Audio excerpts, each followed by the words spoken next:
Hi, and thank you for joining me for Chapter 2 of my Debunking Christianity video series. Our first chapter was called Christian Scriptural Errors. If you haven't seen it, look it up online. This chapter is called Christian Messianic Prophecies. Have you ever had a missionary confront you and make the statement, how could you not believe in Jesus as the Messiah when he fulfilled over 300 prophecies in the Old Testament alone? You probably say to yourself, 300 prophecies, huh? Well, that's something to contend with.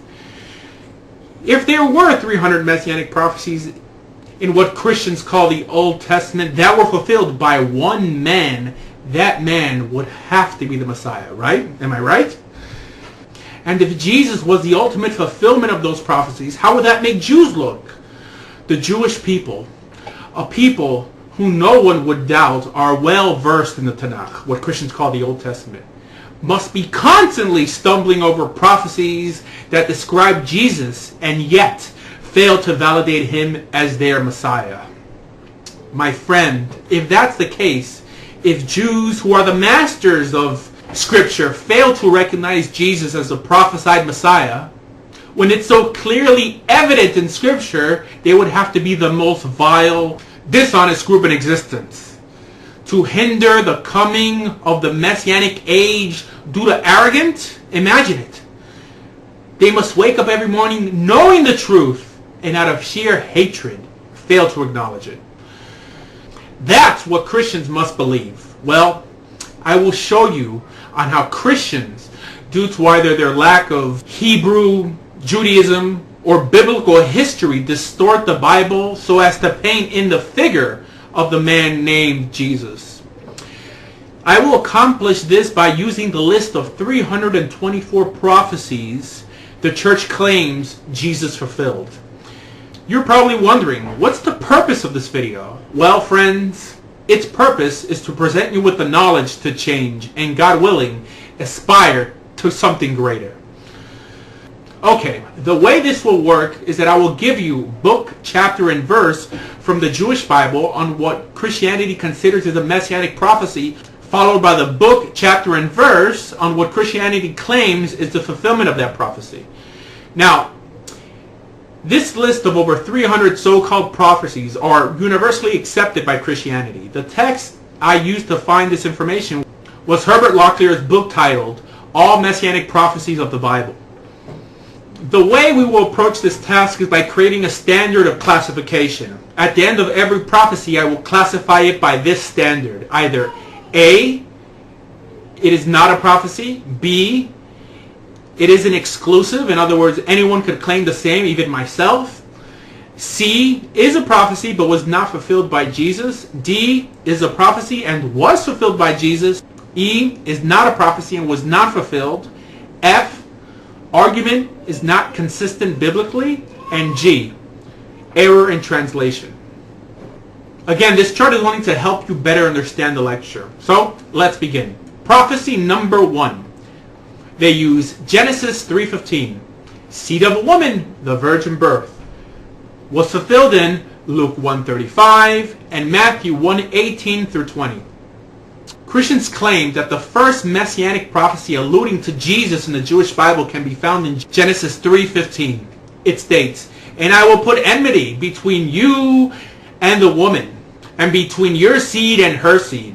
Now, anyone who has ever debated this verse with a Christian would have been told, aha, the seed of a woman, it's clearly referring to the virgin birth. Didn't you know that Jesus was the only individual ever born from the seed of a woman? Because everyone knows that people are born from the seed of a man, not of a woman. The word seed here in Hebrew is the word sarah.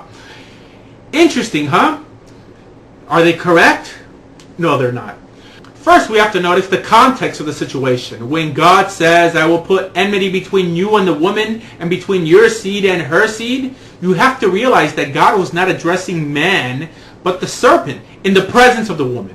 You see, it would not have been correct for him to state, I will put enmity between you and the woman, from your seed and his seed. So the mention of her seed is not a messianic prophecy, but is actually referring to all of Eve's future descendants. How can I prove that? Well, Christians would have you think that the only time in the Bible that it makes reference to the seed of a woman is found right here in Genesis 3:15. Well, that is not actually accurate. They fail to mention Genesis 16 verse 10. When referring to Hagar, it states, I will multiply her seed exceedingly. Did you notice it? Her seed exceedingly, that it should not be numbered for multitude, which only makes my first point, that Genesis 3:15 is speaking of Eve's descendants. Also, Genesis 24 verse 60, and they blessed Rebekah and said to her, our sister, may you increase to thousands upon thousands. May your seed possess the gates of their enemies. Now it's helpful to note that the Christian Bible translates the word Sarah, seed, as both seed and offspring. Leviticus 22:13 also states, but if the priest's daughter be a widow or divorced and have offspring or seed, and is returned unto her father's house, as in her youth, she shall eat of her father's meat, but there shall no stranger eat thereof.